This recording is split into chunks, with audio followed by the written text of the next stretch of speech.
जिस जमीन पर अभ्युदय प्रताप राणा के कदम पड़ जाए वो जमीन फिर जमीन नहीं रहती, मेरी जागीर बन जाती है और मेरी जागीर पर बिना मेरी इजाजत के हवा को भी बहने का हक नहीं है। अभ्युदय प्रताप राणा ने बेहद क्रूर, भारी और खौफनाक आवाज में एक एक शब्द चबाते हुए कहा।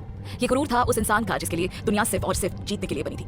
हार शब्द उसकी डिक्शनरी में था ही नहीं, लेकिन इस खूंखार तूफान से बेखबर शहर के दूसरे कोने में एक नाजुक सी कली अपने ही मासूम ख्यालों में उलझी थी। आज का पूरा दिन मन्नत में सिर्फ इंटरनेट पर कानून और प्रॉपर्टी विवादों की जानकारी खंगालने में गुजार दिया था। उसे बहुत दिलचस्पी हो रही थी ये जानने में कि उस खाली जमीन का केस कौन जीतेगा, राणा ग्रुप या मेहता लिमिटेड। सच कहे तो मन्नत को इस बात से रत्ती भर भी फर्क नहीं पड़ता था कि उस करोड़ों की जमीन का मालिक कौन बनता है। उसकी मासूम सी ख्वाहिश तो बस इतनी सी थी कि कोई भी जीते पर उन्हें वहां अपना ज्योग्राफी का प्रैक्टिकल पूरा करने की परमिशन मिल जाए। वो जगह मन्नत के घर से ज्यादा दूर नहीं थी और वहां की खुली हवा में उसे सुकून मिलता था। अपने कमरे में बैठी मन्नत ने भगवान के आगे हाथ जोड़े और पूरी शिद्दत से बोली, ठाकुर जी प्लीज कुछ ऐसा चमत्कार कर दो कि हमें वहां प्रैक्टिकल करने की छूट मिल जाए, प्लीज भगवान जी। उस नादान को नहीं पता था कि उसकी ये मासूम सी पुकार एक ऐसे खूंखार तूफान को उसकी जिंदगी में खींच लाने वाली है जो सब कुछ पलट कर रख देगा।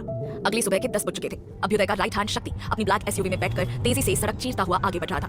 गाड़ी एक गगनचुंबी इमारत के आगे आकर रुकी।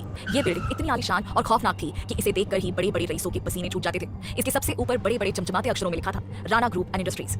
शक्ति तेजी से लिफ्ट की तरफ बढ़ा और 50th फ्लोर का बटन दबा दिया। 50वें माले पर शमशान घाट जैसा सन्नाटा पसरा हुआ था। शक्ति बिना रुके एक बड़े से आलीशान कांच के केबिन के बाहर रुका। बाहर एक भारी सोने की नेम प्लेट चमक रही थी, अभ्युदय प्रताप राणा सीईओ। शक्ति ने धड़कते दिल से नॉक किया। अंदर से अभ्युदय की एक कड़क, भारी और रौबदार आवाज गूंजी, कम इन।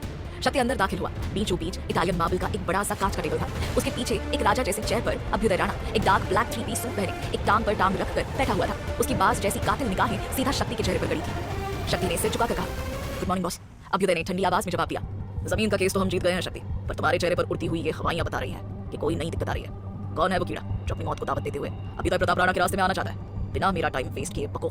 शक्ति ने हैरानी और घबराहट से कहा, बॉस केस तो हम कल रात ही जीत चुके हैं, पर वहाँ साइट पर एक दिक्कत हो गई है।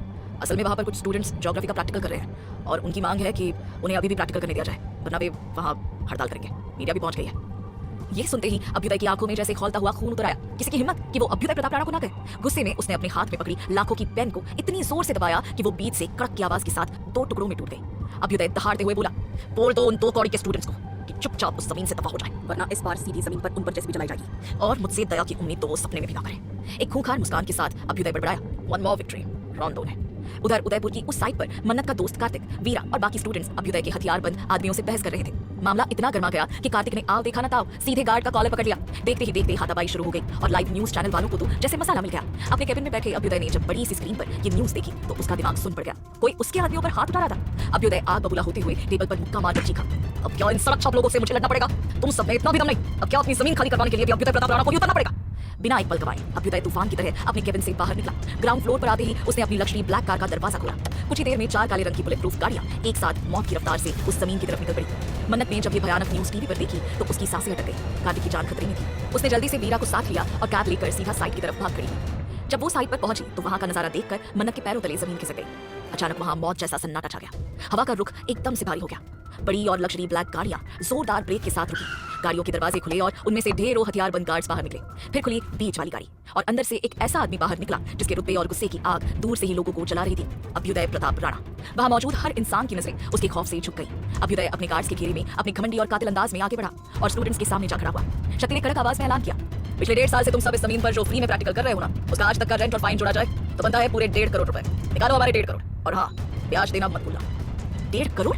ये सुनते ही कार्तिक और बाकी स्टूडेंट्स का जोश ठंडा पड़ गया। ये चालाक शैतान उन्हें कानून के जाल में बुरी तरह फंसा चुका था। तभी भीड़ को चीरते हुए मन्नत आगे बढ़ने लगी। जैसे जैसे वो भीड़ के नजदीक पहुंच रही थी उसे एक बहुत ही अजीब सी बेचैनी महसूस होने लगी। उसका दिल जोर जोर से धक धक कर रहा था। वो अपना सीना पकड़कर कार्तिक के ठीक पीछे जाकर खड़ी हो गई। उधर अभ्युदय अपनी कलाई पर बंधी रोलेक्स घड़ी देख रहा था कि अचानक उसे भी अपने सीने में एक अजीब सी हलचल महसूस हुई, जैसे कोई अपना, कोई बहुत खास उसके आसपास आ गया हो। ये कैसी बेचैनी थी? अभ्युदय ने अपनी टाई को खींचकर थोड़ा ढीला किया। तभी अचानक उसकी नजर भीड़ के पीछे छुपी एक लड़की पर पड़ी। हवा की वजह से उसके रेशमी पूरे बाल उड़ रहे थे। जैसे ही अभ्युदय को उसकी झलक दिखी, अभ्युदय की सांसें जैसे गले में ही अटक गई। आज तक दुनिया की हर खूबसूरती को रिजेक्ट करने वाले अभ्युदय को अपनी जिंदगी में पहली बार किसी को देखने की इतनी पागलों वाली शिद्दत महसूस हो रही थी। उसका दिल कर रहा था कि अभी आगे बढ़कर इस लड़की को खींचकर सबके बीचों बीच लाकर जी भर के देखे। मन्नत की झलक पाने के लिए बेचैन होते हुए अभ्युदय ने भारी आवाज में हुक्म दिया, शक्ति जैसे भी बुलाओ, मुझे तेरी बिल्कुल पसंद नहीं। जैसे भी ये शब्द सुनते ही मन्नत बुरी तरह कांप गई। उसे लगा अब सब बर्बाद हो जाएगा। कार्तिक को बचाने की घबराहट में वो तेजी से कार्तिक के पीछे से निकलकर एकदम उस खूंखार शैतान के सामने आ गई। मन्नत को अपने सामने पूरा खड़ा देखकर अभ्युदय के होश उड़ गए। उसका वो पत्थर दिल एक पल के लिए धड़कना ही भूल गया। मन्नत ने बिना आंखें उठाए डर से कांपती हुई अपनी सबसे मीठी आवाज में मिन्नत की, नहीं नहीं प्लीज ऐसा तो मत करिए हमारे साथ, हम यहाँ से चले जाएंगे पक्का। मन्नत की वो कोयल जैसी मीठी आवाज सुनकर अभ्युदय अंदर तक हिल गया। उसे लगा जैसे किसी ने तपते हुए रेगिस्तान में ठंडे पानी की बारिश कर दी हो। घबराहट के मारे मन्नत के गाल एकदम लाल हो चुके थे। अभ्युदय अपनी जगह पर भूत बनकर खड़ा बस उसे पागलों की तरह देखे जा रहा था। वो उस मासूमियत के नशे में पूरी तरह खो चुका था। एक ऐसा डेविल जो किसी की जान लेने से पहले 2 बार नहीं सोचता, आज एक नाजुक सी लड़की को देखकर अपना सारा वजूद, अपना सारा होश खो बैठा है। आखिर अब मन्नत को इतने करीब से देख लेने के बाद अभ्युदय प्रताप राणा क्या करेगा? क्या वो मन्नत को इतनी आसानी से जाने देगा? क्या कीमत चुकानी होगी मन्नत को इस जमीन की? आखिर क्या होगा जब मन्नत की डरपोक आंखें इस खूंखार शैतान की जुनूनी आंखों से टकराएंगी? मन्नत की वो कांपती हुई मीठी आवाज सुनकर तो अभ्युदय जैसे एक अलग ही दुनिया में पहुंच गया था। उसने अपनी पूरी जिंदगी में ऐसी हसीन, पवित्र और रूह तक उतर जाने वाली आवाज पहली बार सुनी थी। अभ्युदय के चौड़े और सख्त बदन में एक अजीब सी तरंग दौड़ रही थी। उसका वो काला दिल जो सिर्फ बिजनेस और पैसों के लिए धड़कता था, आज बेताब हो रहा था सिर्फ उस लड़की के मुंह से एक और लफ्ज सुनने के लिए। पर अभ्युदय उसे प्यार से नहीं बल्कि एक भूखे शेर की तरह घूरे जा रहा था। शक्ति ने जब अपनी बॉस की नजरों का पीछा किया तो उसके पैरों तले जमीन खिसक गई। दुनिया का सबसे बेरहम बिजनेसमैन आज एक मासूम सी कांपती हुई लड़की को निहार रहा था। अचानक अभ्युदय की उस खौफनाक नजरों से मन्नत पूरी तरह डर गई। उसने घबराहट में अपनी जैकेट को मुट्ठी में भींचा और फटाक से पीछे हटकर अपने दोस्त कार्तिक के पीछे छुप गई। जैसे ही मन्नत कार्तिक के पीछे छुपी, अभ्युदय की आंखें गुस्से से लाल हो गई। उसकी मुट्ठियां कसने लगी। क्या जरूरत थी इसे किसी और लड़के के पीछे छुपने की? प्रोफेसर आगे आए और हाथ जोड़कर कांपती आवाज में बोले, मिस्टर राणा प्लीज माफ कीजिएगा, इस स्टूडेंट को आपके आदमियों से ऐसे पेश नहीं आना चाहिए था। हम अभी जमीन छोड़ देंगे, बस आप पुलिस में बुलाइएगा। लेकिन अभ्युदय ने तो उस प्रोफेसर की तरफ देखा तक नहीं। उसकी कातिल निगाहें सिर्फ कार्तिक के पीछे छुपी मन्नत पर टिकी थी। शक्ति ने हालात को संभालते हुए तुरंत अपनी कड़क आवाज में कहा, अपने स्टूडेंट से कह दो कि सीधे से मान जाए और यहाँ से दफा हो जाए। इस जमीन पर राणा ग्रुप की एक नई फैक्ट्री बनने वाली है। अगर किसी ने भी ज्यादा तमाशा किया तो वो 1.5 करोड़ का फाइन चुकाने के लिए तैयार रहना। मन्नत पीछे खड़ी खड़ी दुखी होकर सब सुन रही थी। अचानक ट्रिंग ट्रिंग उसका फोन बजने लगा। स्क्रीन पर मम्मा लिखा था। घबराहट में वो तुरंत वहां से भागती हुई थोड़ी दूर साइड में बात करने चली गई। पर अभ्युदय की चील जैसी निगाहें जहां जहां मन्नत के छोटे छोटे कदम जा रहे थे वहां वहां उसका पीछा कर रही थी। उसके होंठों पर एक तिरछी खतरनाक मुस्कान आ गई। शक्ति गार्ड्स को जमीन खाली करवाने का ऑर्डर दे ही रहा था कि तभी अभ्युदय की घमंड और अधिकार भरी आवाज गूंजी, कोई जरूरत नहीं है जमीन खाली करने की। वहां खड़ा हर इंसान पत्थर की मूर्ति बन गया। शक्ति का दिमाग सुन पड़ गया। अभी तो ये खूंखार आदमी इन पर जैसे भी चलाने को तैयार था। अभ्युदय ने अपनी पैंट की जेब में हाथ डाला और गुरूर से ऐलान किया, तुम सब इस जमीन का इस्तेमाल कर सकते हो, पर मेरी एक शर्त है। प्रोफेसर ने उम्मीद से कहा, जी जी जी बताइए सर। अभ्युदय की जुनूनी निगाहों ने दूर खड़ी मन्नत की तरफ देखा। उसकी आवाज में एक अजीब सी दीवानगी थी। जो लड़की अभी अभी इस लड़के को बचाने आई थी, अगर वो लड़की मेरे केबिन में आकर मुझसे इस जमीन की भीख मांगेगी तो मैं सोच सकता हूँ। ये सुनते ही वहां सन्नाटा छा गया। शक्ति का दिमाग सुन पड़ गया था। अभ्युदय प्रताप राणा जो अपने करोड़ों के बिजनेस के लिए 1 सेकंड का भी समझौता नहीं करता, वो आज एक मामूली सी जमीन एक अजनबी लड़के की खातिर छोड़ने को तैयार था। वीरा घबराते हुए बोली, इसका मतलब आप मन्नत की बात कर रहे हैं? मन्नत, ये नाम सुनते ही अभ्युदय के सीने में जैसे कोई मीठा सा तीर जाकर लगा। तो इस मासूम तितली का नाम मन्नत है। अभ्युदय ने अपनी मुट्ठी कस ली। उसकी बेताबी अब बर्दाश्त के बाहर हो रही थी। वो बिना एक भी शब्द कहे तेजी से मुड़ा और अपनी ब्लैक बुलेट प्रूफ गाड़ी की तरफ चल दिया। मीडिया वाले पागलों की तरह उसकी तस्वीरें ले रहे थे, पर वो तूफान की तरह अपनी गाड़ी में बैठा और गाड़ियां धूल उड़ाती हुई वहां से निकल गई। जाते जाते शक्ति ने प्रोफेसर से कहा, सर ने जिस लड़की की बात की है उसे आज शाम तक राणा ग्रुप इंडस्ट्रीज पहुंचकर सर को मनाना होगा, वरना ये जमीन तो कहीं समझो। कुछ देर बाद मन्नत फोन रखकर भागते हुए वापस आई और उदासी से बोली, क्या हुआ, सब चले गए? सच में कितने निर्दयी लोग हैं ना। कोई बात नहीं सर, हम कोई और जगह ढूंढ लेंगे। प्रोफेसर ने राहत की सांस लेते हुए कहा, वो मान गए हैं मन्नत, हम यही प्रैक्टिकल कर सकते हैं। मन्नत का उतरा हुआ चेहरा एकदम से खिल उठा। वो खुशी से उछलते हुए बोली, वाह सच में, ठाकुर जी ने मेरी सुन ली, अब कोई टेंशन नहीं। वीरा ने चिंता से टोकते हुए कहा, ज्यादा खुश मत हो मन्नत, उनकी एक शर्त भी है। जैसे ही मन्नत को वो शर्त पता चली, उसके चेहरे की सारी रंगत उड़ गई। वो खूंखार काले कपड़ों वाला शैतान जैसा आदमी और मन्नत को अकेले उसके ऑफिस जाना होगा। कार्तिक ने गुस्से में भड़ास निकाली, यार उस आदमी को शर्त में इस भोली लड़की को ही मांगना था क्या? वो बहुत चालाक है, वो इसका फायदा उठाना चाहता है। मन्नत की आंखों में आंसू आ गए।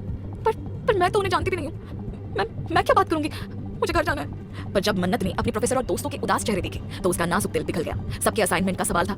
उसने एक गहरी सांस ली और हिम्मत जुटाते हुए कहा, ठीक है मैं जाऊंगी, मैं उनसे बात करूंगी। सब खुश हो गए, पर मन्नत अंदर ही अंदर खौफ से कांप रही थी। वीरा ने तुरंत उसका हाथ पकड़ा और दोनों एक कैब में बैठकर राणा ग्रुप एंड इंडस्ट्रीज की तरफ निकल पड़ी। राणा ग्रुप की 50 मंजिला आलीशान और खौफनाक बिल्डिंग के सामने कैब रुकी। अंदर 50वें फ्लोर पर अपने डार्क और विशाल कैबिन में बैठा अभ्युदय एक भूखे शेर की तरह अपनी स्क्रीन को घूर रहा था। उसकी उंगलियां बेताबी से टेबल पर टैप कर रही थी। स्क्रीन पर मेन गेट का सीसीटीवी फुटेज चल रहा था। अचानक उसकी आंखों में एक खतरनाक चमक आ गई। स्क्रीन पर मन्नत दिखाई दी, पर वो डर के मारे बार बार इधर उधर छुपने की कोशिश कर रही थी। अभ्युदय ने गुस्से और इरिटेशन से मुट्ठी भींचते हुए कहा, ये लड़की सीधी खड़ी नहीं रह सकती क्या? कोई इसका चेहरा कैसे देखे? शक्ति तुरंत आगे आया। अभ्युदय ने एक एक शब्द चबाते हुए हुक्म दिया, उसे मेरे पास लेकर आओ, पर सिर्फ वो आनी चाहिए, उसके साथ कोई दूसरी लड़की मुझे मंजूर नहीं, मुझे वो अकेले चाहिए मेरे कैबिन में। शक्ति तुरंत नीचे गया। उसने वीरा को गेट पर ही रोक दिया। वो सिमटती हुई एक डरी हुई बिल्ली की तरह शक्ति के पीछे पीछे बिल्डिंग के अंदर आई। जब वो लिफ्ट के पास पहुंचे तो मन्नत पीछे हट गई और कांपते हुए बोली, मुझे लिफ्ट में डर लगता है, अगर ये बीच में बंद हो गई तो हम सीढ़ियों से चलते हैं ना प्लीज। शक्ति ने सख्ती से कहा, मिस सर का फ्लोर 50वीं मंजिल पर है, आप सीढ़ियों से नहीं जा सकती। और जल्दी कीजिए, अभ्युदय सर को किसी का इंतजार करना बिल्कुल पसंद नहीं है। मन्नत राम राम जपती हुई लिफ्ट में चढ़ गई। दरवाजे बंद हुए और लिफ्ट तेजी से 50वें फ्लोर की तरफ बढ़ने लगी। हर गुजरते फ्लोर के साथ मन्नत के दिल की धड़कनें बेकाबू होती जा रही थी। 50वें फ्लोर पर आकर लिफ्ट रुक गई। दरवाजे खुले, सामने मौत जैसा सन्नाटा और एक बहुत बड़ा कांच का दरवाजा था, जिसके पीछे वो शैतान उसका इंतजार कर रहा था। मन्नत के कांपते कदम उस दरवाजे की तरफ बढ़े। क्या होगा जब ये डरी हुई मासूम मन्नत उस खूंखार और जुनूनी अभ्युदय के साथ उस बंद केबिन में बिल्कुल अकेली होगी? क्या अभ्युदय मन्नत को आसानी से जाने देगा, या फिर इस जमीन के बदले वो मन्नत से कोई ऐसी कीमत मांग लेगा जो उसकी पूरी जिंदगी बदल कर रख देगी? एक खौफनाक और जुनूनी दास्तान की शुरुआत हो चुकी है।